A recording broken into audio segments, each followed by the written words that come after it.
Welcome, everyone. So tonight is a special meeting. It's a co-sponsored by AITB Los Angeles, AITB San Diego, and ACM, our traditional co-host. Uh, we've got a great turnout, and thanks, Peter, once again for coming out to give us fresh thoughts about technology trends. I think we'll turn it over to Peter Coffey at this point. The title for this evening's session is twofold. You're hearing a lot of people talk about back to normal or go to the new normal. And I am attempting, both within Salesforce and on the part of our relationships with partners and customers, to get people to ban the use of the word return. No one is returning to anything, as I will be elaborating with some specific examples. And there is no new normal. The notion of a normal, of a steady state, that we will have time to form an equilibrium, that we will be able to do technology adoption on traditional cycles of 3 to 10 years, and do return on investment calculations and do skill acquisition and talent development on those timescales is flawed, almost certainly false. And what I will be sharing is not that those things are not, but that I will be offering some specific recommendations, I hope, on how to deal with the situation that we will instead be having. I want to begin, though, by making sure that everybody does appreciate just how different what we've been through in the past year and a half has been. Warren Buffett said it very well, that the notion that you can deal with this with any playbook you've had for any similar economic or global political crisis is flawed, because in the past, the world shut down when something broke or when things were being broken. And this time it was not a breakage, it was a decision. We turned it off and now we're turning it back on. And so when we come back, we're going to come back differently. The shock to the system was outrageously severe. That the deepest and longest of the troughs on the graph you're seeing there represents unemployment during the global financial crisis of 2007 to 2009 and so on. And it took a long time to come back. National Public Radio did a great series of interviews with people 10 years after to talk about the enduring impact on their ability to own homes and the effect on careers, and then how long the bell kept ringing, how long the echoes continued after that. Well, the shock to the system this time was roughly 3 times as grave. And the unemployment rate in April and May was much higher than the worst it ever was during the so-called Great Recession. That one took more than 5 years to recover. Okay, the shock was greater. That doesn't mean the recovery is going to be as long, but it means the recovery is going to be different, because people had very different experiences. There's been a lot of talk about the so-called K-shaped recovery, where people who did their work on computers and could easily work from home didn't have nearly the impact of others. There was a letter in the LA Times quite recently, I think it was just last week, responding to an article that had been written about the challenge of getting back in the habit of putting on your work clothes after a year of working in sweatpants. And someone wrote a stern response saying, there are a lot of us for whom pandemic work clothes and pre-pandemic work clothes and post-pandemic work clothes are in fact all the same. They're the uniforms we put on to stock grocery shelves or function as police or firefighters or do all the other things that allowed everyone else to make these whimsical remarks about working in their sweatpants or in no pants. And the impact on the travel and leisure industry in terms of their unemployment level was obviously grave, while the financial sector actually added jobs during that period of time, because there were so many people in a situation of needing new financial offerings or new financial assistance to get through this. More jobs were created net in that sector, which is a very different experience. Also, the impact across gender groups. And there has been, rightly, so much discussion about various kinds of inequality, economic, racial, gender, and so on during this past year. The impact on the different groups in terms of the unemployment hit they've taken and the time it will take for them to return to full employment coming out. These are going to be enormously varied experiences. So we all went in together but we're not coming out the same. The challenges are profoundly different in terms of timing. This is McKinsey data. This is a list where being at the bottom is good because it means you're having a very short return to pre-pandemic levels of activity, as opposed to up at the top where you're talking 4 to 5 years. What I've done in the next slide is just take the top and the bottom of this graph so you can read a little bit better what's going on. Arts, recreation, we're looking at 5-year returns. I don't know when people next feel just as safe getting on a cruise ship as they ever did, if ever. I'm thinking it's probably going to be sooner than many people would predict. Educational services. Higher education was already dealing with the fact that people were looking at a 400-year-old business model and asking if that's really the right way to be educating the workforce of the future. And what they've gone through in the last year has certainly put into sharp relief. What's going on? I'm sorry, was someone? No, okay. Well, down at the bottom, if you're in information services or healthcare and social assistance, your question is, how do I staff up? And candidly, we at Salesforce last year had an extraordinary volume of hiring. We onboarded the largest acquisition we've ever made and added all of them to the team. And we created entire new product lines last year. So there are some people who had a year in which crisis created opportunity for the things you do well to shine. And it's important to realize that's not a universal experience. It would be a mistake though. I said earlier, okay, so the shock was deeper than ever before. Does that mean the recovery is going to be longer than ever before? Well, the initial evidence right now, this graph is not job loss where down is bad. This is a one where unemployment rate is up, so up is bad. The spike was amazing, but for heaven's sake, look at the recovery time in terms of projected post-May 2021 unemployment rates. And you've probably all been hearing the stories about companies having trouble doing adequate hiring. It's a combination of factors. You've got longer tenured employees saying, oh my gosh, I really learned how much I enjoy spending time with my family this past year. I'm going to retire sooner. You've got younger workers saying, wow, I don't need to live in a tiny apartment in a bad neighborhood in an expensive city to get a job with a fast growing company. Okay, that's interesting. So your talent attraction and your talent retention challenges are greater at a time when the skills of the people leaving are more valuable than ever, and the opportunity to hire new people with new skills is also crucial. So these are really important challenges for companies in the talent pool area specifically, where the talent pipeline now doesn't begin with junior year of college interns. We're having to look very seriously at what you're doing at the high school level. One of the interesting examples, and this is more McKinsey data, is the question about what did people do last year that they're going to keep doing versus what did maybe not quite as many people do, but they're going to do just as much or more because they've tried it and they like it. And a great example is remote learning. A lot of people with younger children had the experience of having them learn from home last year. Most of them would like to have their kids back in school because it makes it easier to manage family life, because they think the kids are, in most cases, having a better educational experience. So 100% growth and less than 45% intent to continue in the area of remote learning for kids. But what about remote learning for mid-career and late career professionals taking advantage now of things like our Trailblazer platform or MIT OpenCourseware or edX or Coursera or any number of other online platforms?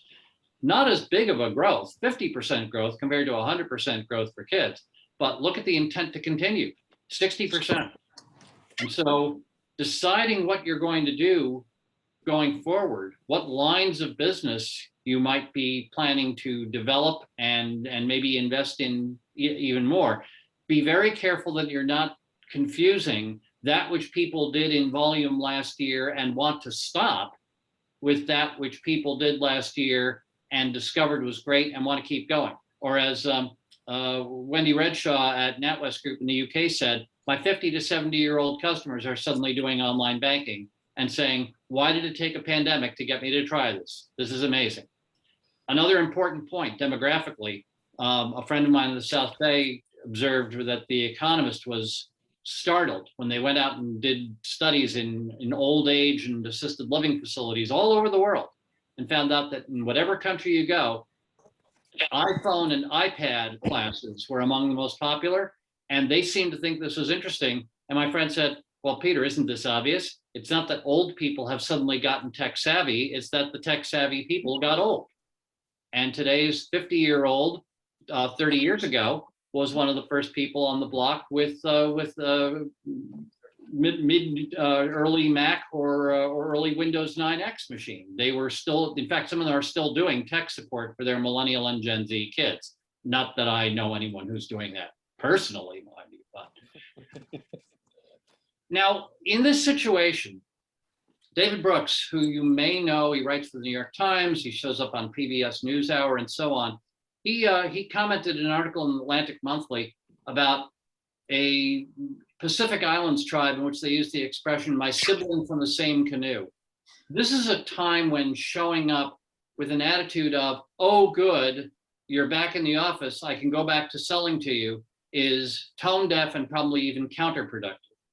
Instead, showing up with a, how can I help you with your reopening, with your business model transformation, with your challenges of talent attraction and retention? How can I help you? This is an example that our customer, Kimberly Clark, came up with under the title of the Healthy Workplace Project. Kimberly Clark sells to corporations. They do a lot of B2B stuff, selling workplace safety and hygiene products. But they don't show up as a sales call.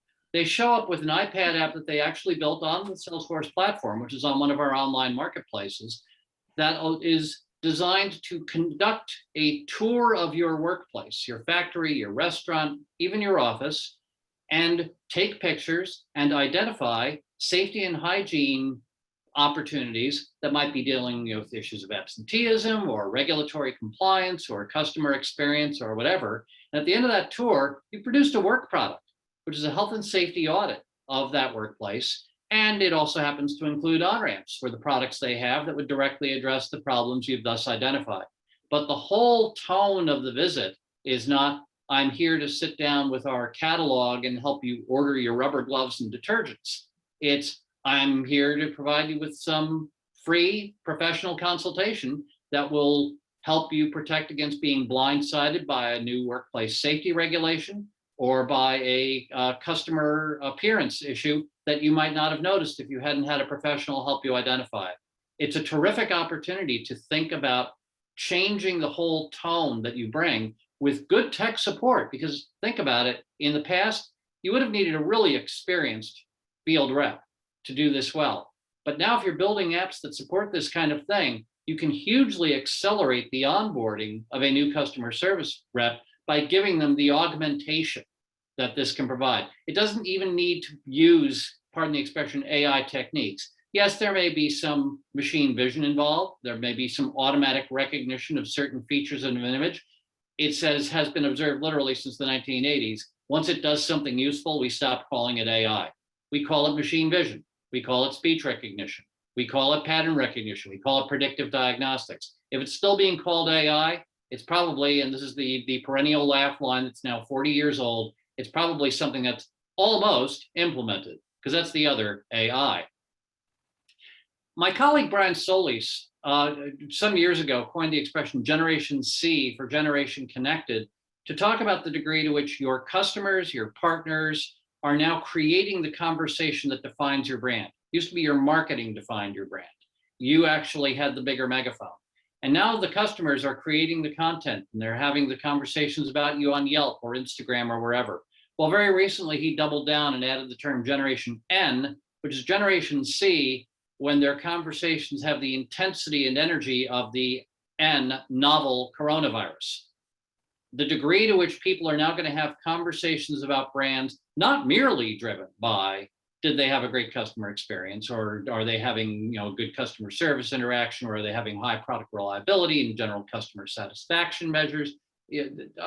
That's still there. But now they're also going to be asking questions like, was the workplace clean? Did they have good social distancing measures in place? Did they offer me a chance to make an appointment so that I could show up at a time when I could know that there would be no more than X people in the store? Did they provide good curbside pickup options and so on? I used to do my hardware shopping at lots of places, but I tell you, the Ace chain has done such an amazing job of letting me order stuff online, no minimum order, show up, it's brought out to the car. They've bought a lot of brand loyalty from me during this past year because they handled that experience so well. And look at how many people I'm telling about it right now. Conversation is an interesting word, because those of us who come to these meetings probably recognize the drawing on the screen there. That's, of course, Alan Turing and his 1950 article titled The Imitation Game, so, well known now as the title of the Benedict Cumberbatch movie. And his question, what will happen if a machine tries to make you believe that it's a human being engaging in conversation? Of all the intelligence tests that have been proposed, this may be among the most practical, and it's one that people aspire to pass. And for an organization to pass a Turing test and not be regarded as, robotic and scripted in its customer interactions, it has to do three things. Recognize the context of the customer. This can be something as straightforward as being able to instrument when someone arrives on your website, can you tell what other site brought them there? Are you using the mechanisms that allow you to say, oh, okay, they came here from a Google search. Oh, okay, they came here from a review article about us. This is beginning that question about how much do you want people to know about you so that they can serve you better as opposed to just selling to you better. But it's one of the basic questions. Are you making an effort to have some idea of what was in someone's head when they contacted you, what problem they wanted to solve, or what information source had led them to you in the first place? And once you've done that, are you trying to make the leap about understanding their desires and concerns? If someone shows up based on a product review, they're probably in a purchase decision mode. If they show up because there was an article about a category of personal lifestyle activity in which your product might play a role, that's a very different kind of conversation. Now you might be creating a customer instead of merely serving one. Now you might be taking someone who's just putting their toe in the water about trying backpacking for the first time, as opposed to an experienced backpacker looking to buy their third or fourth, successive upgrade of their gear. Different kind of conversation, different balance between information delivery and product specification data. And are you prepared to recommend next useful actions? Because ultimately, what do we all want? We want a magic 8-ball that actually works. We want something that will consistently give us recommendations that we find relevant, helpful, practical, cost-effective. And if you can do that, you're going to acquire the precious thing, the right of first refusal when a customer has that problem. You might not be able to solve it yourself, but if they know that you'll give them a good referral to a member of your ecosystem, to a partner or other participant, then you get that precious opportunity to be the first one who has a chance to help them out. And this is not just a B2C thing. There are people who say, oh, this is only for people selling to individual customers. No, we've established with research with business buyers that they also use expressions like, I want an Amazon-like experience, I want personalized service, I want a retail-like experience. Ultimately, buyers are people. And crucially, governments are starting to discover that citizens are beginning to think like consumers. Many of you will recognize this gentleman here, Tim O'Reilly, whose animal drawing books are on so many of our bookshelves. And he has commented in a really important piece that I think he wrote about how excellent governments have been for centuries at data collection. The gold standard for data collection, census data, trade data, all sorts of other really important information, medical data during the last year. But have they created the power to turn that data into real value for people, or have they left it to the private sector, which has tended to monetize it in ways that are not necessarily the best? We have worked with so many governments in the last year as they've started to use platforms like ours to do things like contact tracing and scheduling of shifts and breaking of workforces into cohorts. So if you have a COVID outbreak, only a third of the workers need to stay home for 14 days. It has been so interesting to see the energy and talent that's been brought by the public sector to meeting these data enriched opportunities and needs. And the idea that now we can see government apps that do things like let citizens report locations of potholes. These are already well established in many cities, places like Philadelphia. There's a city we've been working with for a long time. The town of Cary, North Carolina, another great pilot, poster child for demonstrating the attitude of citizen as customer. Doing this is hard because people think they know how to buy and deploy technology. It's a project. You go through a requirements definition phase, you go through a deployment, which is challenging for everybody, and then you sit back and assimilate and maintain and refine and debug for a little while. And it levels up. Well, no, it really doesn't. Because now people understand that the product of transformation is not that you go from state 0 to state 1. The product of transformation is you go from velocity 0 to velocity whatever. You arrive at a new state where continuous transformability, rather than just a step change transformation, is one of the important outcomes. The problem is even this alternative view is far too conservative, because what I've done is take that S-curve, replot it on axes to let me show a constant rate of change afterwards. And really, no, I'm sorry. Almost all real world phenomena have some degree of exponential character to them. The amount of memory in your phone, the number of people riding on an Uber or staying in an Airbnb, these do not follow linear curves. They do follow exponential curves. But there you are at the point where those three curves cross. And you've got the people who write the checks and do the training, assuming that because this has always been S-curve behavior before, they can handle it that way. Some think they're being more vigorous and proactive by saying, no, we're going to be green curve here. We're going to be continuously changing from here on out. And here you are telling them, let me explain about red curves. Let me explain about exponential change and continuous acceleration, and how 4 years out, we're going to be at double to octuple the level that you think you can extrapolate to. I believe it's my job most of the time to equip people for that conversation. I don't need to convince you, probably. The fact that you're here tonight suggests that you are kind of oriented to that way of thinking. But I do need to make sure that when you leave here, you're armed to convince those who may not be here tonight, who may not be that kind of change-oriented personality. Here's an actual exponential curve. Sheer amount of connective capacity of the planet. It's easy to forget that the first iPhone was not even a 3G device. I'm not even sure if it was called 2G, because I don't know if we'd even begun to use that notation yet. But the compound rate of growth of connective capacity on the planet has grown it by a factor of 1,100 since the first iPhone shipped. And it's roughly a 45% annual compound growth rate, which makes Moore's law growth rates, frankly, look a little slow. And this changes things. The first Apple Watch was essentially an accessory panel, a remote control tool for your phone. If you look at a Series 6 Apple Watch, it's a heck of a wellness and other multi-sensor device in its own right that really just uses the phone as a communication and control hub, and it is really doing a tremendous amount on its own. In fact, your watch can have its own cellular plan, and there are cases on record where someone's had an accident, for example, a mountain biking accident. I believe I discussed this example last year, in fact, and woke up in the hospital because his watch, detecting and identifying the fall, had sought his attention, failing to get it, had used the phone to call for first responder assistance. This is reality. This is not Tom Swift and his hypothetical device. This is what's going on right now. And another exponential curve, the sheer amount of creation of data that takes advantage of that connective capacity and the collection and accumulation of that data, which is now a source for important insight and not just merely archival record. And that is a crucial distinction, that we don't just build bigger, faster silos for system of record use, but that we start to treat data as an illumination of new opportunity and decision. Sorry?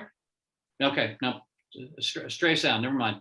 Here's an example of one of our customers that realized that they had customer data for 16 different business segments, every one of them in its own fine-tuned silo. And they said, no. Making this better is not the right thing. We need to redefine our whole approach to view of the customer with the lines of business in which that customer is engaged with us as attributes of that customer, instead of 16 separate accounts managed in 16 separate systems and maybe in the head of a platinum service rep, some kind of magical data fusion taking place. We have to build the systems from that point of view, or re-architect them, or tie them together with good orchestration of APIs. But the point of having the customer actually be the heart of the system, and customer could be citizen in a government context, patient in a hospital context, buyer in a retail context. I want to use the word customer in the broadest possible way, which is a challenge because in some sectors like higher education,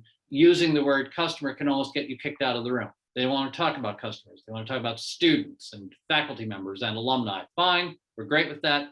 Everything in our tools can be renamed because we know that's a thing. But the whole point is to re-architect around that genuinely served person-centric view. Because data allows us to do things that we've wished we could do for over a century.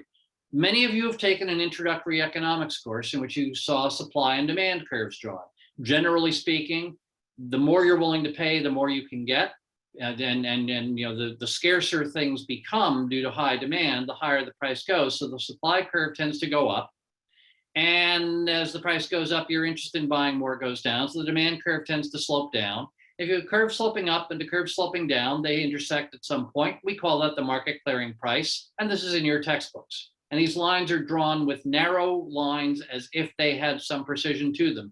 Plot spoiler, Alfred Marshall, who invented the idea in 1890, said that it was basically a hand-waving intuitive notion that you really don't know how much people will buy at a price that's substantially different from what they're used to paying. And everyone who's been drawing these lines with sharp pencils for the last century, I'm sorry, I hate to spoil the illusion. But now we do know, because now we've got stuff like Uber surge pricing. And we know that when the surge price goes up by a factor of 1.3, we have an X% reduction in people taking the ride. And this is the distribution of how long they wait before they reattempt to see if the surge has changed. And all of a sudden, this is quantifiable. And if you're not quantifying it, if you're not using this data to understand customer behavior and price sensitivity in an analytic way and in real time, because this is the kind of study, maybe you used to do this kind of a study on a time scale of weeks or months with low quality of data based on what people say they would do or think they remember doing or think they want to tell the attractive interviewer they're talking to what that attractive interviewer would find impressive if they said they had done that. All of these are known distorting factors on traditional market research. Well, as Peter Sondergaard has said, we don't need to ask people questions anymore. We can observe and measure. With their permission, they may even pay you to do it if you call it a premium service offering. Because data is now different. We have databases because data used to be a byproduct of what you did, so it accumulated at the point of activity, creating it, and obviously you owned it and you possessed it and you could monetize it. And all of our database architectures, for the most part, are built around those assumptions, almost all of which are now wrong, because most of the data that's interesting now originates outside of you. Sharing of data is now a source of value. Connectivity, which used to be expensive and unreliable, is now almost constant and almost free and almost unlimited. And you can protect things in very interesting cryptographic ways. Some of them can preserve the analytic value of data while still hiding other characteristics. This is called homomorphic encryption because it maintains certain characteristics of the data while in other respects making it completely useless from a personalization point of view. For example, epidemiological data. You'd really like to be able to study spread of disease without necessarily asking people to give up individual descriptions. Fine, we can put arbitrary amounts of noise on the data that make it useless for identifying a specific household, but still valuable from the point of view of a block. And remember, some of the original epidemiological research was done around cholera epidemics and the simple question about what well do you get your water from? We don't need to know your street address. And the ability to ask just the right amount of personalization, this came up in the breakout room just before we were coming into this session. The degree to which there's now going to be a combination of regulation and expectation around how much detail will you be allowed to collect and how long will you be allowed to retain it. Fortunately, we finally have a regulatory climate that's beginning to catch up with this problem. And if we know we were going to wind up here, we would have gone a different way. And we know where we need to do this because companies are saying, we know that half the data we collect never delivers any new value to us from then on. It's just recorded. We look at it for historical purposes only, and they know that there's business risk in falling behind. This has also been observed by my friend Tom Davenport at Babson College, who's written about this in MIT Sloan Management Review. He and his colleague Andrew Spani did a massive study of almost $5 trillion worth of digital transformation projects that found about 1/5 of customers felt their experience had actually been improved.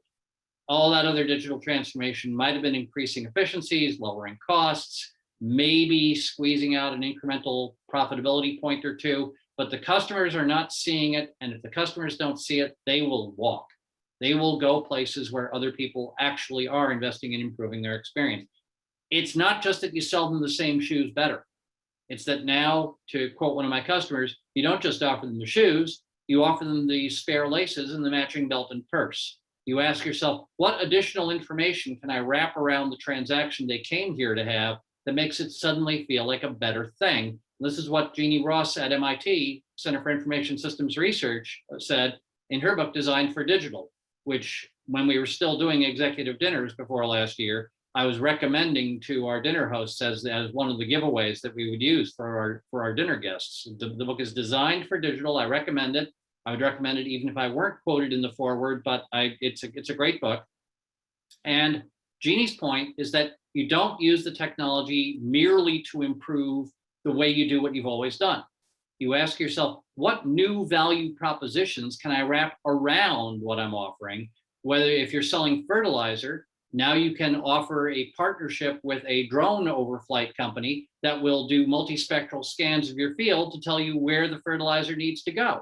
It's under your brand. You don't have to fly the drones, but you can package that information digitally based service around your core product and command a significant profit premium because you have brought that additional value to bear.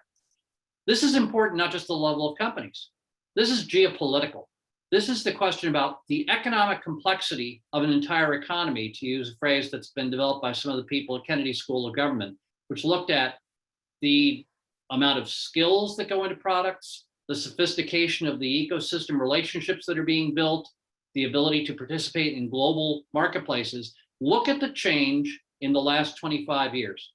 On a ranking where number one would be the most economic complexity of any country in the world, and it goes down from there.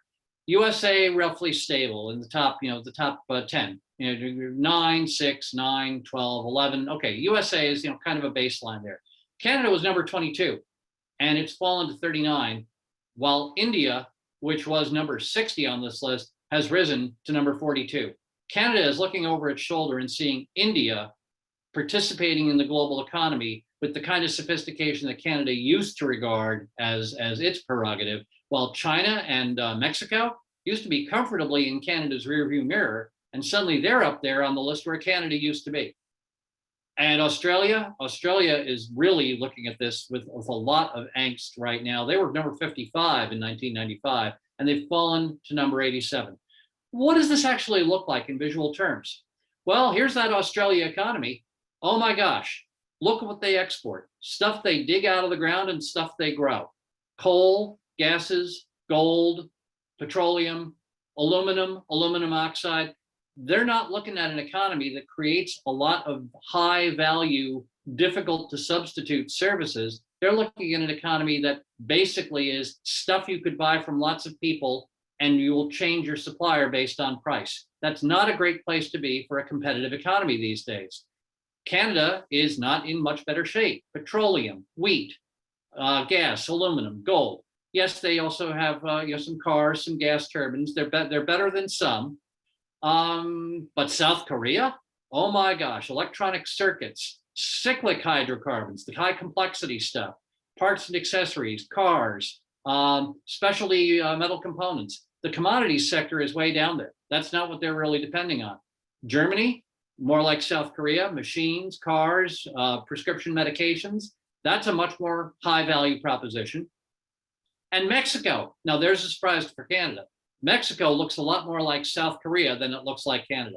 And I think that a lot of people are startled by that Mexico's economy is dominated by production of things like cars, phones, computers, seats. I mean, who knew that was a thing? But areas where noticeable intellectual property and ecosystems and partnerships really bring a lot to the party. It has been observed that Mexico had a big opportunity during the pandemic to make itself a preferred alternative to China, but that its poorer response to the pandemic itself really lost them maybe a once in a generation opportunity to jump ahead of China.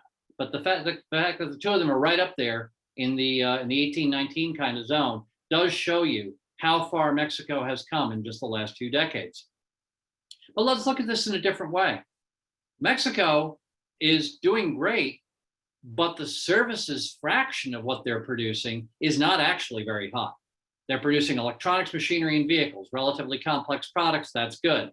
But the value-adding services wrapped around it, just a thin garnish on top. And in that respect, Mexico looks like Vietnam, which is producing lots of electronics and textiles. You know, the economy, I mean, look at the growth of the Vietnamese export economy in these last few decades. But look at how little of that is sophisticated services where they're really putting a strong digital component in there that creates differentiation in the marketplace. Compare that to, say, Sweden, where, yeah, they're making machinery, you know, cars, metals and stuff, but look at the services fraction. Look at France, same kind of thing. Good, solid industries, but a rich and fat and high profitability, low substitutability services component, largely informed by making genuine digital transformation, not just technology adoption to support your old industry. And here's the US, again, a fat services layer on top of those other industries. And that's a characteristic of an economy that's going to have some real staying power, or for that matter, a company that's going to differentiate itself from competitors that are merely making the old stuff better, faster, and cheaper.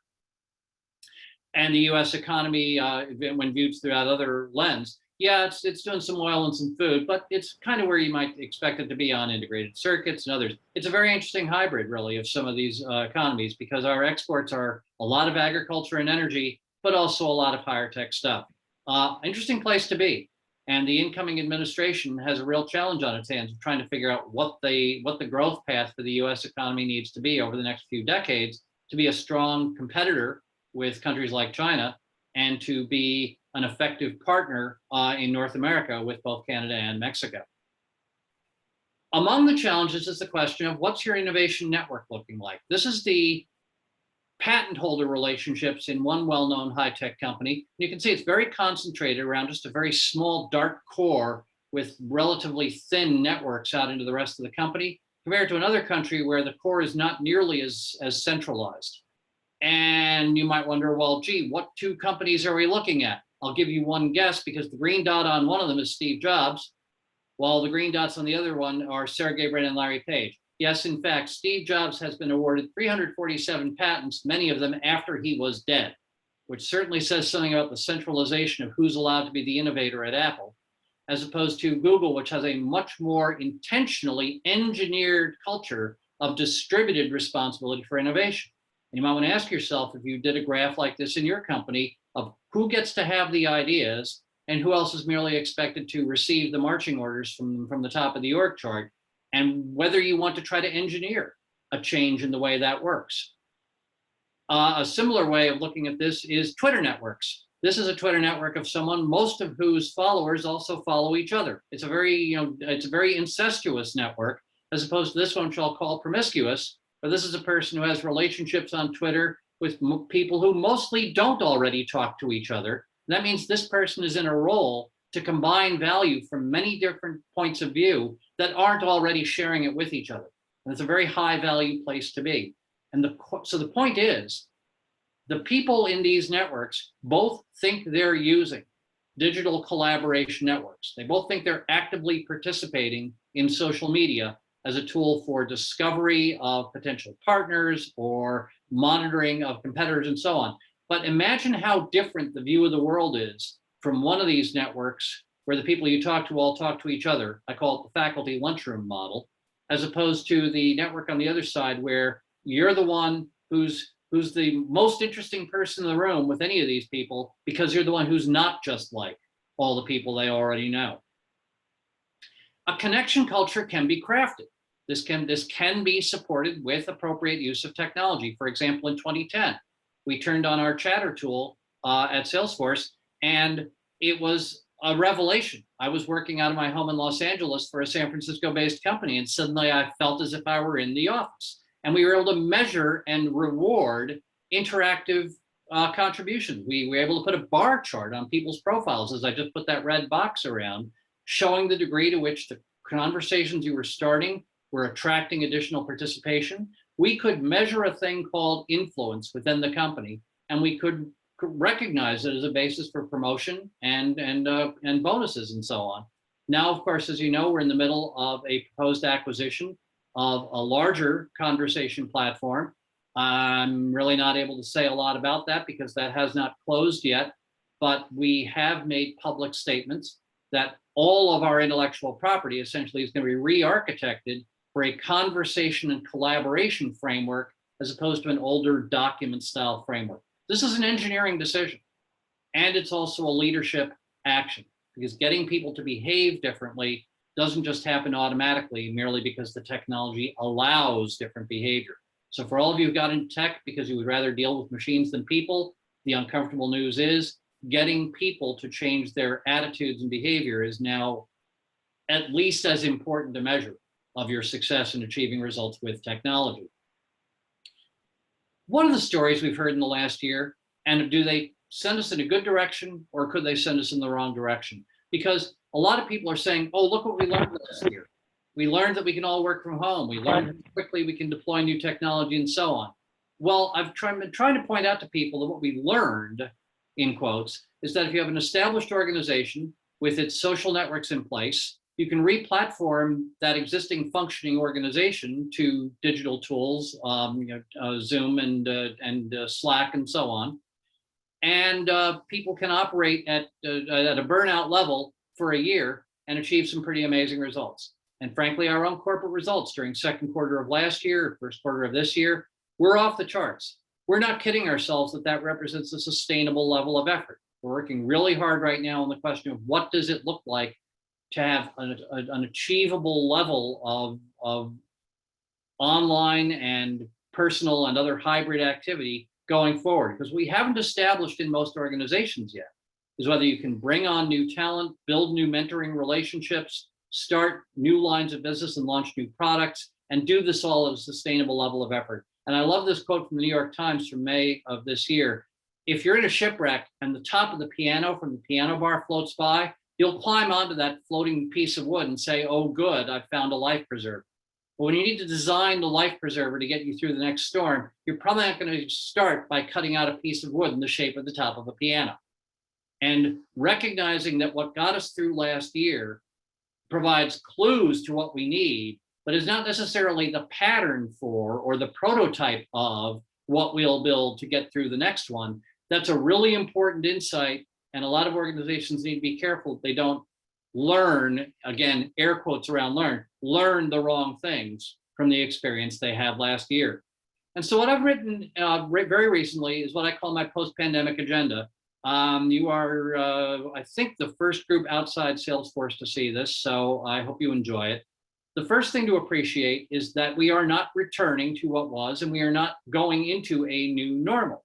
We are accelerating into continuous, rapid co-creation with customers, with partners, with regulatory bodies of figuring out how to take the things we figured out last year from floating around on the top of the piano to building systems that will sustain what worked without preserving what was not sustainable going forward. What does this word emergence really mean? I could study the behavior of gas molecules in the rarefied near vacuum of space and know an awful lot about how molecules move around and that when they're hotter, they move faster and so on. I might not predict the phenomenon of sound. You know, that's an emergent behavior. It just suddenly comes out of the system when I pack those molecules close enough together that a new kind of interaction results. That's what I mean by an emergent behavior. If you want a less abstract example, imagine if you know a lot of things about cars, streets, drivers, and smartphones and GPS satellites. Uber is an emergent thing from that because all of a sudden, anyone with a car and the presence of GPS suddenly has the kind of knowledge of the city streets that used to be one of your life achievements to master if you wanted to become a cab driver in London. They called it the knowledge. And in fact, studies of the brains of London cab drivers showed that brain network density was increased by the task of mastering the knowledge. It actually changed their brains. You don't need to change your brain to have the Uber app give you immediate real-time information on the traffic. That's an emergent phenomenon. Emergence is related to another idea, which is intelligence. It has at least two meanings. There's intelligence as in intelligence gathering, and there's intelligence as in using what you know to solve problems. Among the best examples that I can ever offer you is what was done in the Pacific Theater during World War II, when even before the codes had been broken, studying the pattern of messages and signaling amongst radio stations could do things like figure out who's the control station, who sends a message, and then 5 other stations in the next 10 minutes all start sending additional messages. You can figure out from that metadata what's going on. But notice one of the key comments, that among the tasks of the people doing this were explaining what they had found clearly to action-oriented combat sailors and soldiers so that they would take action on that. And Annie Flippo at the Department of Defense talked about this as one of the hallmarks of being an effective data scientist, is that you have to be prepared to make people uncomfortable, maybe even angry, with insights based on data that they don't want to hear, and get them to take action on it anyway, instead of looking for excuses not to do it. Again, this is an interesting combination of hard skills, like writing your Python or your R code, but also among the ultimate and soft skills, helping people see data they don't like and would like to find an excuse to disbelieve, but take action on it regardless. Enablement. It doesn't help if people know what they should do if they don't have the tools to do it. And among our challenges is that if you look at something like a Salesforce, Sales Cloud, it's kind of like showing someone a chainsaw and they say, oh, okay, I know how to use a saw. Do it like this, right? And you have to explain, no, there's this motor in there, which you have not yet turned on. And that motor requires you either to plug in a cord or put in some fuel. It helps if you lubricate the chain. There are some related tasks that go around that. And by now they're saying, oh my gosh, this is so complicated. I thought I knew how to cut wood. And you're telling me I have to learn all of this stuff that has nothing to do with cutting wood. You have to be able to show them what they're going to be able to do that they could never do before. You would not try to sculpt an eagle in 10 minutes with a conventional saw. When you realize that the additional learning, the additional skills involved in mastering that power tool will allow you to take on a kind of task that was literally unimaginable without that technology. Now you've got an engaged audience as opposed to a bunch of people looking for an excuse not to use this thing that you're trying to show them. And this is all about empathy. This is about understanding that some people are coming out of pandemic accelerating, others are coming out of pandemic just trying to survive.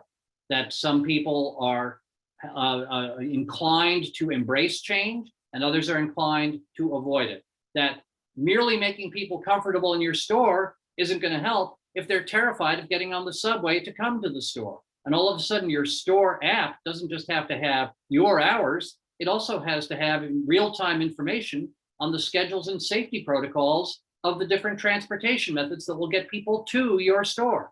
The umbrella of your responsibility for customer experience is far broader, and as my colleague Brian said with his comment about Generation N for novel coronavirus, more intense than the kinds of concerns you've ever had to address before. And finally, we're all going to be held to standards of accountability. This has to do with issues of economic and gender and racial inequality and environmental sustainability and a lot of other sibling from the same canoe kinds of issues that really did get additional intensity and scrutiny applied to them during the period we've all just been through.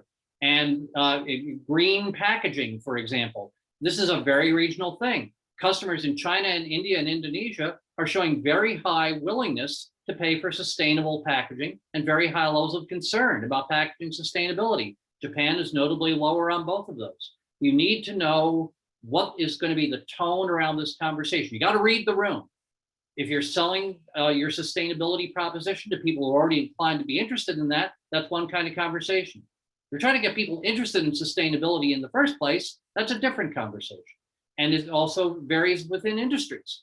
Among the most effective tools is internal carbon pricing for the activities within an industry. Well, if you're in the energy industry, that's being used very heavily. If you're in healthcare, if you're in pharmaceuticals and medical devices or consumer goods, not so much. So again, being able to introduce technology now is largely about reading the room and knowing whether you're bringing a tool to someone who already wants it or bringing a screwdriver to someone who's never before seen anything but a hammer. It's going to be a very different challenge of introduction and adoption. And the future is hard. This is the famous TWA terminal at JFK Airport, opened in 1963, considered one of the most futuristic structures ever done. An amazing achievement, a visualization of the future. That's what the interior looked like in 1963. And when they made the movie 2001, A Space Odyssey, 5 years later in 1968, darned if it didn't look exactly like the interior of the TWA hotel. I think the resemblance is almost eerie.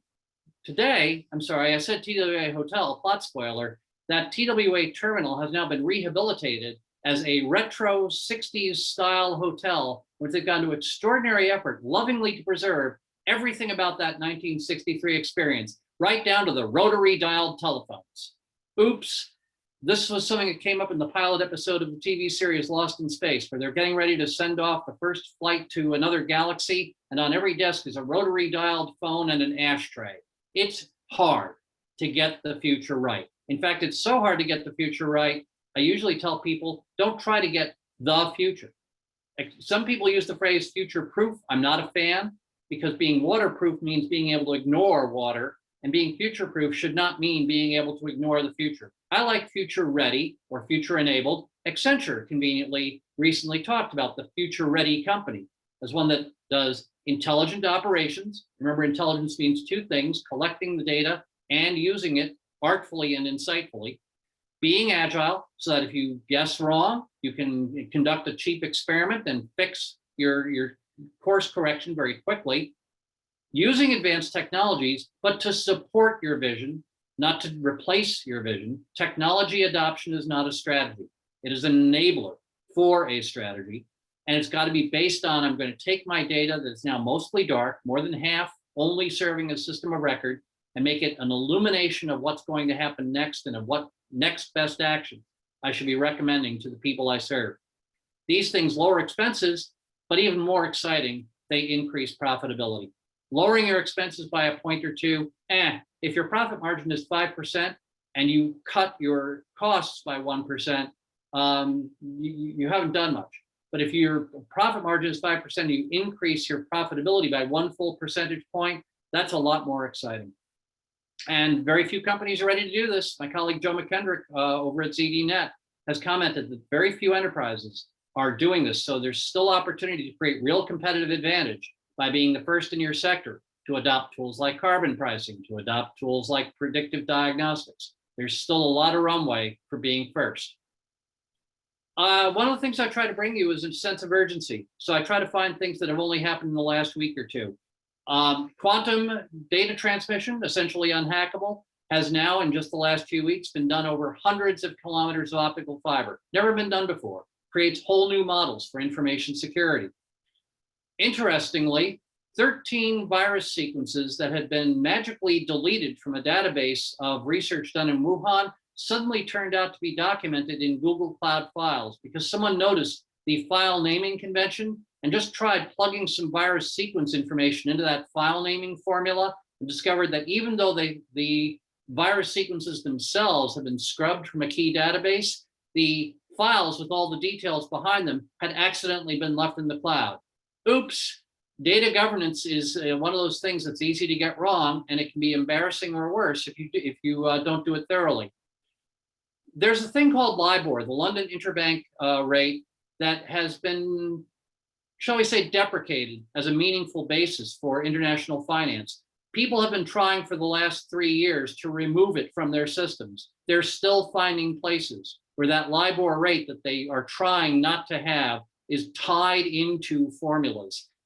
building systems with visibility of the dependencies and the interactions among them is something that most people don't do as well as they should. They build the system and they keep working on it until it works. But really having all the user service manuals about what screws are going to need to be turned if you ever change your mind, that's an area where a lot of us can do better. When you do it, amazing results. Laying out a microchip used to be something that took people months, and now algorithms are doing it better in 6 hours. And so the breakthroughs of bringing these models of machine learning and gamification of algorithms into really complicated tasks are enormous. Orders of magnitude improvement that are being reported every day. You can see this is reported just on June 11th. But one of the really interesting observations is that last year, IT people made a lot of credibility by demonstrating what they could do in 2 weeks or 2 months instead of 2 years. Well, the things they did were basically survival stuff. Now they're going to be asked, okay, now that you did the merely necessary last year in 2 weeks to 2 months, can you do the innovative on that kind of time frame? Can you create whole new customer experiences and not just preserve the one we used to have in the store on the customer website? It's definitely an opportunity to up the game. The expectations will be high. We got everybody used to the idea that things that used to take 2 years can now really get done in 2 months or 2 weeks, maybe even 2 days. And now we're going to be asked, can we take that demonstrated ability to accelerate, to be agile, to create an experience that invites rapid adoption and bring that to things people have never done before, and not just the things that they are looking for a way to do getting through the pandemic. Are there guardrails? Are there things to avoid? Yes, there are. I'm not a fan of the phrase data driven. It's like the phrase future proof. Data shouldn't drive. The map doesn't drive the car.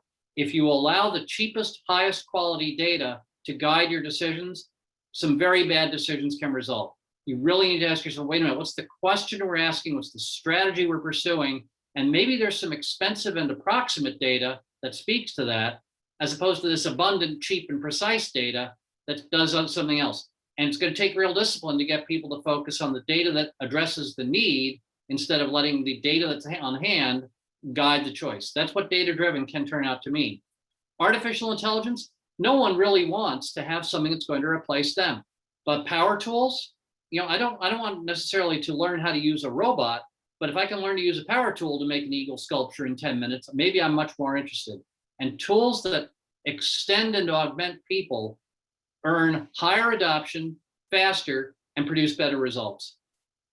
Digital dissolution, that's what happens when you've got data where you didn't bother to keep track of the source, you didn't put an expiration date on it, you didn't put a destruction date on it. It takes, as Brooks observed, turning something from a piece of data into a data systems product could be a 9-fold or 10-fold growth in the effort involved, as these used to say about the difference between writing a program and developing a programming systems product in his book, The Mythical Man Month. The same is true for data. And if you don't do it, the costs can be severe. And developing that discipline and doing it up front is the better way to go. Doing the wrong things better is a dangerous thing. I talked to actually last year about Goodhart's Law, the principle that once something becomes a target, it ceases to be a measure. Don't be a pyramid builder. If you've built 10% of a pyramid, changing your mind and deciding to build a cube has become very difficult. You need to consciously architect systems to keep your options open as long as you can. And an expression that I've heard attributed as Theodore von Karman's law, I wasn't able to verify that source today, but that's what I've heard it called. If your tests never fail, you're not testing. You're just demonstrating. You're not learning anything from merely demonstrating something that you already knew. Tests should fail from time to time. And if they don't, why are you doing them? What is being found? If you're just proving that the thing that used to work still works, okay, there may be situations where that's necessary, but tests should find the edge of what works and figure out what it takes to move that edge farther along. This is a slide that I showed 6 years ago at Dreamforce, but I ran across it today when I was checking the source on something, and I thought, this would be the place to end. The physical needs are real: power, connectivity, being able to air condition the data center. I mean, the things we're going through in the Pacific Northwest right now, we're going to have triple-digit weather the next few days. Once you've got the thing up and running, keeping it secure should come next. Do that before you meet the connectivity needs. Let's not add the security after we've connected everything, because that leaves a window of vulnerability. And now that you've got something that's up and running, secure as a container, connected as a participant, now you can start to think about, great, now what data sources can I use and find greater value that I can add and turn that into profitable services. And that's where the smart stuff gets to really, show what it can do. Get it all right in that order, and wonderful things can happen. That's what I had to share with you this year, and I appreciate the compliment of being invited back. And I'm happy, Roger, to let you decide what we do next. Well, we always look forward to the Q&A portion of the meeting. And we welcome anyone who has a question. You can unmute yourself or write something in chat, and we'll be able to respond. By the way, don't feel that you have to limit yourself to what's on the slides. If you came here with a question you want to ask me, go for it. I don't want you to feel constrained. Maybe maybe the first thing that we should do is give Peter Coffey a silent clap. So thank you. Thank you so much, Peter. Excellent, excellent presentation. Thank you so very much. Always Pleasure. excellent. Thank you. Peter always hits it out of the ballpark. Yeah. You're one of my most demanding audiences, because every year I have to look at what I've shown you the last 2 or 3 years and make sure that if I'm saying anything I said before, I qualify it with, well, was I right or not? And ideally, I'll bring you as much as possible that I've never shown you before. And that really does force a massive reset of how I talk with many other groups. So the ongoing relationship that we've had has been very valuable to me over these years. I guess a starting question that I have is something that you didn't talk about, but Okay. you've spoken about in previous years, and that has to do with blockchain. The role of blockchain going forward is seen a lot differently by different people who are. Well, actually, I believe I did discuss this somewhat last year, and I wanted not to repeat myself, but I will be happy to observe that the furor around cryptocurrency continues to eclipse the much more interesting applications of distributed ledgers in general. Blockchain in particular, unfortunately, has become the general term to refer to a more open-ended concept of distributed ledgers. The Ethereum platform, for example, lends itself to a kind of smart contract capability, which is going to be a tremendously valuable enabler for ecosystem offerings, where now I can assure that every participant in a confederation is going to be automatically, properly paid for their work, instead of one party having to be the billing agent of choice and having to, get everybody else eventually paid. That's one of the most important applications. One of the things we've seen during the past year is that issues of provenance in pharmaceuticals and food safety and other things are going to be growing in importance. The ability to settle financial transactions of increasing complexity in literally tens of seconds rather than the 3 days, which is the conventional settlement time for a securities transaction now. All of these things are things where a shared data structure, not owned by any single party, but owned collectively by the group of users, cryptographically protected to make tampering evident. Never let someone tell you that blockchain is tamper-proof, but it is tamper-evident. It is mathematically infeasible to alter data in a way that's not apparent to anyone who cares to look, but people do have to look. These things are all tremendously important to meeting the challenges coming out of pandemic. And in fact, earlier this year, when I was doing conversations about supply chain issues, I was telling people their adoption of these distributed ledger platforms for shipping and for product fulfillment are how we're going to deal with what are current massive global capacity challenges in microchips, in household appliances, in lumber. There are a lot of supply chains that are not getting started back up again in a graceful way. And the acceleration and the error reduction and the consistency improvements that a blockchain type approach, or a distributed ledger in general, can enable are very important. And it's one of the critical skills and one of the areas in which you want to find a reliable service provider. You don't necessarily want to set up and run your own blockchain. That's almost counter to the whole idea. But there are a number of people who will run a blockchain as a service, and all of our platforms interoperate with a blockchain data store in very much the same way that they would interoperate with a conventional database. The APIs are almost identical, but the underlying integrity and speed and security and the consistency of the data is hugely increased. So I'm happy to have the chance to reinforce some of the things I shared last year and observe that coming out of pandemic, most of those things are more true than they were a year ago. Thank you. Peter, Other I have questions? oh yeah, I had, thank you so much. I wish I could rewind your presentation or review some things, but Well, it's been recorded. okay, good. yeah. 2 questions. One, the pyramid I love, is that anywhere online? Well, Or- when you have access to my slides, you'll have it. Okay, good. Yeah, I love that. I'm in the habit, since I'm usually working on the slides up until about 2 hours before, of not providing them in advance. But I've got a pretty good workflow now for getting that squeezed down to a tolerably sized PDF. And Roger will make that available to you in short order. Okay, that's great. It's a new spin on Maslow's hierarchy. It absolutely is. Yeah. I appreciate that you brought that up. I should Yeah. make that reference explicit, but you've done that for me, and that's even better. Yeah. And I realize that my charts are data rich. I try to be compulsive about sourcing things that you'll know who you're quoting, and it's not just me. And yes, that PDF, Roger, you may rely on receiving from me quite soon. Good. And then I work at Intel now as a contractor, but last year I actually rolled out Salesforce at a real estate company and got, acquainted with the company. And I'm so curious, how do they use your brain? I'm just curious how you tell That's me a about funny that. question. I was hired 14 years ago when the company, for the first time, began selling something other than CRM as a subscription, but offered what we called a platform license, which is everything except the CRM part. So you've got the data capability, you've got the workflows, and so on. And that grew out of a conversation that I had with Mark Benioff 3 years before that, when he came to me and said, as we make the CRM easier to integrate and easier to customize and tailor, we realized that we're refactoring it into a platform plus a CRM. And he asked me in 2004, do you think there's any market for a platform offered as a service?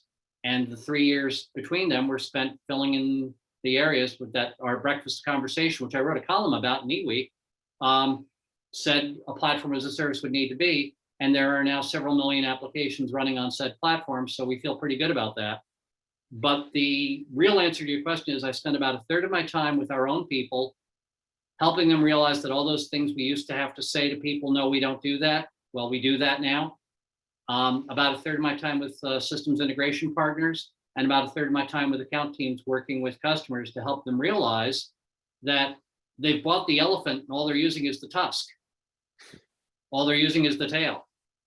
They've got that whole platform and they're still using it like it was just a packaged CRM or a packaged service console tool, and helping them realize that all those spreadsheets that they're using to run their company could now, in a matter of hours, be turned into collaborative, secure, mobile-ready applications running on a high availability platform, and you're already paying for everything to do that. And it can be done with low-code tools, so you don't need to hire a bunch of developers to do that for you. Right. Let's just say it keeps me pretty busy. Interesting. Okay. So I have a small team. There's me, there's a guy on the East Coast, there's a guy in Germany, there's a guy in San Francisco, and we've got dotted line relationships with everyone else in the world. And by the way, as a happy Intel stockholder, thank you very much. Yeah. Well, thank you so much for everything you shared today. Thank you. Roger, you doing air traffic control here, or should I look for people whose mute icons went off and call on them? Please, someone please speak up if you have a question. If you unmute, I'm going to guess that you've got something you want to say. I have a question regarding your slides on Australia versus the other countries. I noticed that Australia had very few smaller boxes in the slide compared to, like, say, India or the US. Is that because of the density of the data that you receive to put the slide together, or is that just an indicator that they have fewer markets that they are actually exporting? And did that affect their standing? If you Google in quotes the phrase economic complexity, somewhere in the top 2 or 3 hits, you will find yourself on the website Atlas of Economic Complexity, which was the source of those visuals. Okay. And their methodology is available in considerable detail. And so I'm not intending to cop out, but the visualization I'm showing you was generated by an algorithm that I did not develop. Those are not my visuals. They come directly off of that site. And I probably did not adequately footnote those slides. Maybe I can add that when I put out the PDF. But if you Google the phrase economic complexity, putting those 2 words in quotation marks, you will quickly find yourself with access to any country you want, with many other visualizations of where their economies are going, and probably as much footnote as you can handle on the sourcing of their data. Okay. Now, Thank do you you. think, Thank you. I'm realizing that I didn't footnote those slides as to their actual source, and I should have done that. So I'm going to try to fix that before I distribute the material. okay, do you think that affects the fact that they've incurred that slide that you're seeing because they don't have? Some of it is a reporting artifact.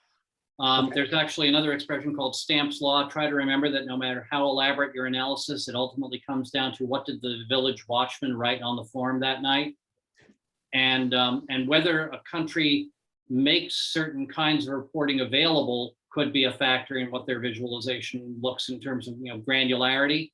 And that's about as far as I can go, is to admit I don't know the answer to your question. Okay. I cannot tell you the root cause of why some of those charts were broken up in such fine detail while others had just larger, coarser blocks. I suspect it's the nature of the source data that they were able to get. Okay, fair enough. Thank you. Great presentation. Thank you. Peter, one of the most interesting aspects to me was, it's apparent that companies can interact with their customers and glean certain data about who they are and what their behaviors are. Yes. And what you've shared is that it's now morphed to the information and sharing that is happening within an individual's network. That Yes. somehow companies are able to leverage in what I am sharing with others. Yes. Is there a terminology that succinctly, is there a name for how companies are harvesting that kind of information? Can you maybe just speak to what's the next iteration of this, where it's not only now anymore a one-to-one relationship, but it's a one-to-many amongst ourselves that companies are leveraging? Well, it's a subject of great controversy. I recently saw an essay by someone who claims, and all I have is their word to go on, that although they've never bought a particular variety of toothpaste, their mother does. And it's their belief, which they claim to be based on some additional research, that the fact that his phone and his mother's phone were in proximity for 2 weeks during a recent visit has now resulted in him being targeted with ads that address what is known about the other person whose phone was near his during that period of time, because the granularity of location information that's available is that good. And if you have not taken your new phone and gone to the settings and looked to see exactly which applications are allowed to use your location when you're using the application, or all the time, or only on specific occasions when you allow it a one-time only use of your location information. For example, the AAA app. I want them to have my location when they're dispatching a truck to give me a jump start. Do I want them to be able to track my location all the rest of the time and know what restaurants I visit, and know what other places I go? Maybe not. And the amount of work required to go through the settings on your phone and make an app by app decision about who's going to be allowed to know where you are under what conditions is not trivial. But I recommend it. I even do know some people who just turn off location services all the time and only turn them on globally when they have a specific reason to want someone to know where they are. And that's another thing you can do. Apple has decided to make it a marketplace differentiator to give you more visibility of how that kind of information is being used. The question is, I think you asked, is there a term for tracking of data that's not just based on you, but based on your network and so on. You know, I don't know that there's a phrase for it. I might call it, you know, network-based social modeling or something like that. I don't think there's a term of art. Angela Arendt said something about this a while ago. She used to be at Apple and then went over to Burberry. And she said, you know, at some point, we'll stop calling it multi-channel marketing, because if it's multi-channel, it won't be marketing anymore. You know, you won't call it email marketing anymore. You'll just call it email. And if you're doing marketing, you will be multi-channel, multi-network. Do I know that Peter is an MIT alum? Do I know that Peter lives in the Seattle area? Do I know that Peter drives a two-door sport coupe? Do I know that his wife drives a Prius? You know, and what are all the implications of all those facts orchestrated in interesting ways? We've made billions of dollars of investment in helping our customers do that kind of thing better. And some of us have a certain degree of tension about that. You know, we know that we're in a business that has a certain amount of controversy wrapped around it. And candidly, I think we all welcome the additional visibility because now we can be sure that the customers of our customers are making informed choices. And I think that's what we believe to be necessary to the viability of the business we're in. Because the alternative is going to be ham-fisted, ineffective regulation that just gets in the way of everything. And we know that happens. Every time that legislators try to control technology, you wind up with rules like GDPR. You wind up with rules that make it illegal to delete the account of someone who doesn't work for you anymore, because now you would be damaging data created by a person without their permission, and that would be theoretically illegal in Germany, for example. It's really hard for legislators not to screw this up. So the best approach is for people of goodwill who actually do understand the technology to do the right thing before they're forced to do the wrong thing. Mm. Well said. Thank you.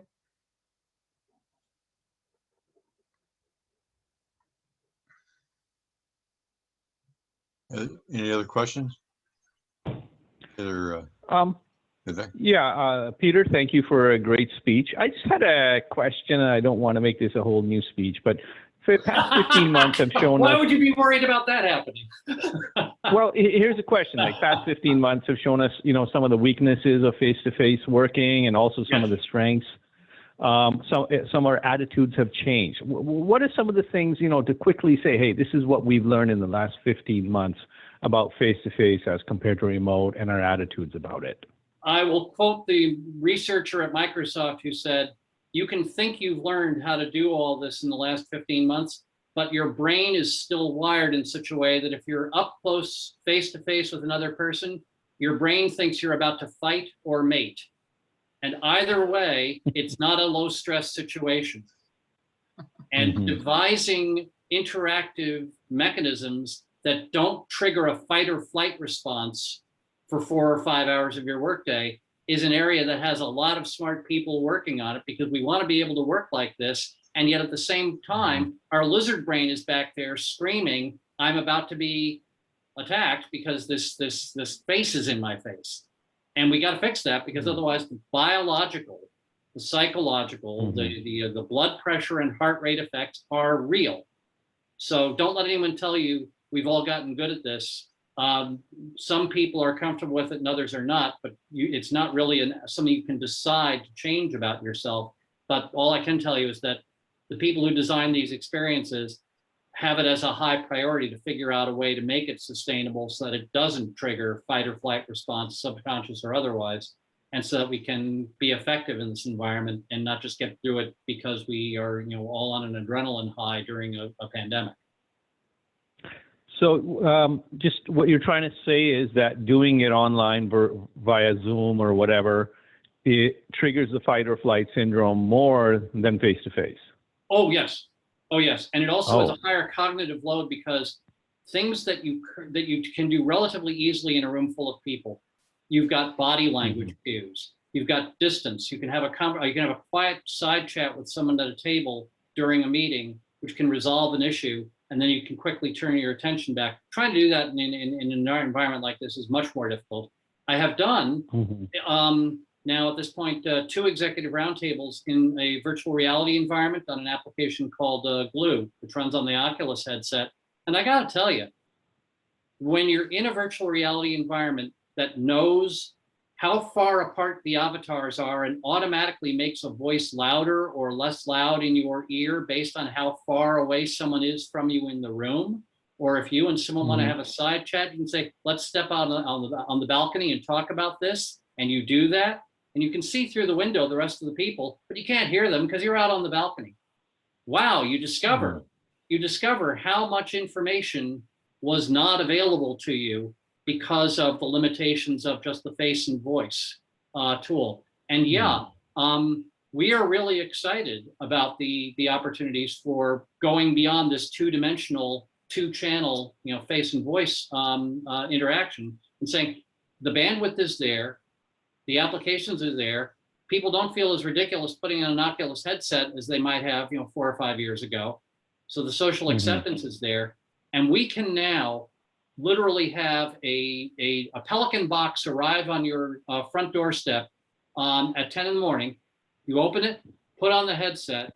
You are automatically, with no logon or anything else, in the room where we're going to have the executive roundtable. You participate in the discussion. You can put your slides up on the screen that we all get to watch. You can scribble on the whiteboard that we all get to share, and then we can mail the whiteboard to everybody afterwards. When you're all done, you put the headset back in the box, slap the prepaid label on it. It comes back to us, gets sterilized, and goes out for the next one. Do you know how much cheaper this is than taking people to 4-star restaurants? And so, yeah, we're Okay. really excited about the implications because people are more likely to show up for a 2-hour meeting if it's only a 2-hour meeting instead of being, Mhm. a whole day to get to and from a live event, or a nuisance to, get across town at the end of the workday to go to dinner. All of a sudden, we're bringing the experience to them. So this is an area where we are actively experimenting and rapidly improving what we're able to do with the expectation we'll do it for a long time. It's not just a transient device for getting through the pandemic. It's a new best practice. Okay. All right. Thank you. Oh, sorry, I was on mute. I was just going to confirm Glue is what you're using. Yes, Glue is Okay. the app that we have been using, and it's really cool because if you're a corporate customer, you've got meeting spaces, standard meeting spaces, boardroom, patio, and so on. But I think it's in prototype already. We now have some of our iconic meeting spaces, like the room at the top of Salesforce Tower and stuff, have been cloned in this environment. And we can now let people come to a meeting at Salesforce Tower and enjoy the view of San Francisco, just like if they were in the real room. Is it as good? No. Is it infinitely better than what we're doing right now with the Brady Bunch on steroids? Oh yeah. Cool. And it's just going to get better from now on. I mean, this is one of those hockey stick areas. I mean, the Oculus is already Oculus 2. And I've seen Glue go through several releases, all of which made it a more natural and intuitive experience. So this is an area where thinking you tried this a few years ago and it was clumsy and didn't work, try to remember when we tried to get through the financial crisis or the post 9/11 period using these tools, and they suck. And now they don't suck nearly as bad. Very interesting. Are there any other questions? Yeah, I was going to thank you, Peter, for the excellent presentation and sharing your knowledge and wisdom with us. And I was going to chime in about the fight and flight phenomenon that you talked about, Yeah. because even though we may not see it on Zoom or Teams, but it's very evident when we get in our car and drive and we see how aggressive and uncivilized the society had become, or the whole phenomenon in all the fighting going on in the airplane. It Yeah, tells you I that gotta wonder about that. I'm not getting in any airplanes until they tell me I got to do it to keep my job, because the climate out there is nuts, and at this point it would be very difficult for them to justify telling me to get on planes, and I don't expect it to happen anytime soon because they figured out I get 3 times as much work done when physical travel isn't involved. Yeah. Thank you again. Dreamforce is an interesting example of a hybrid event because, as many of you know, our annual global conference used to essentially take over the city of San Francisco. 170,000 people registered to attend was the sellout limit. The actual number of people coming to town for the week, you know, in hospitality suites and extra Uber drivers and everything else was probably double that.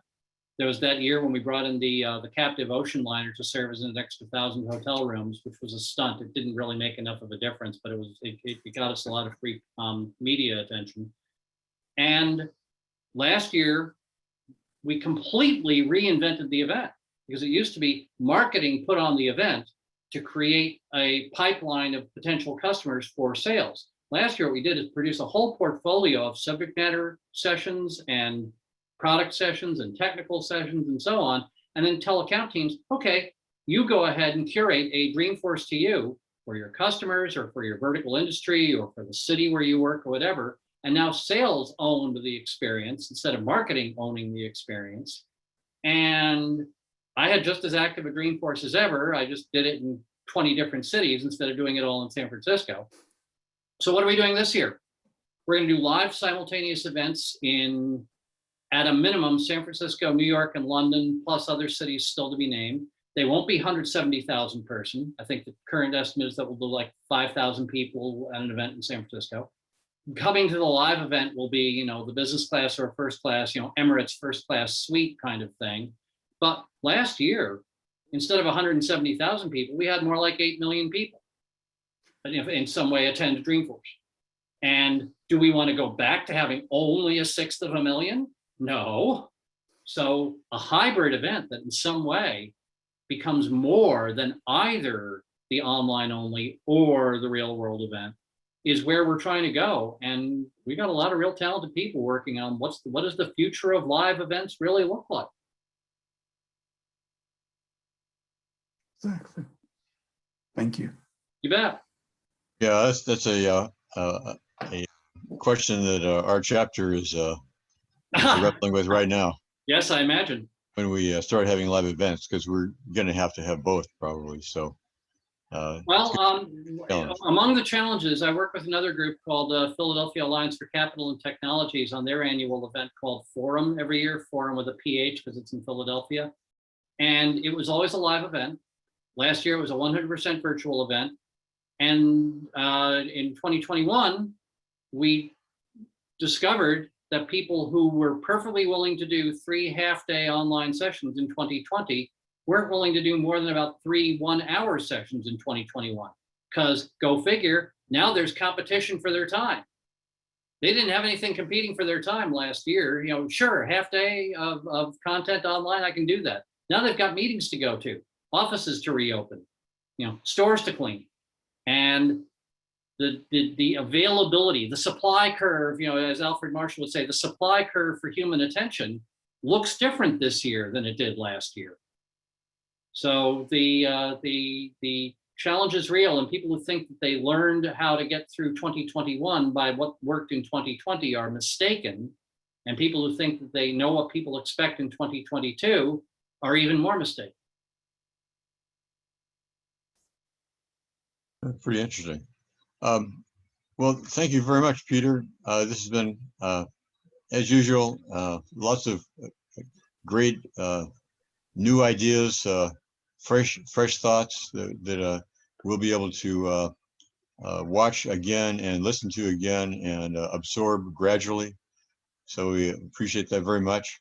Well, I appreciate it because your group is one of the more generous with your time, and I'm actually able to develop some things in full with you that I really have to, you know, cut down to the haiku version with some groups. So thank you for you know, letting me get the car out of the garage and up to freeway speed, instead of just, you know, idling in the driveway.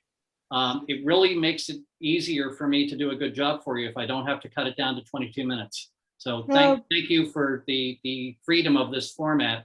To give you as much as you seem to be willing to try to digest. Thank you. No, and Peter, this is Carol Schlocker, and I'll just tell you, even virtually, you've drawn one of the biggest participating groups on this session tonight. So thank you. Well, I credit you guys for doing a much more vigorous promotional campaign, I believe, on this one. Roger, I think you told me you were really making an effort to widened the funnel of potential attendees this year, and I'm glad to hear that it seems to have succeeded. Exactly. It did succeed. Yes. Yeah. Well done.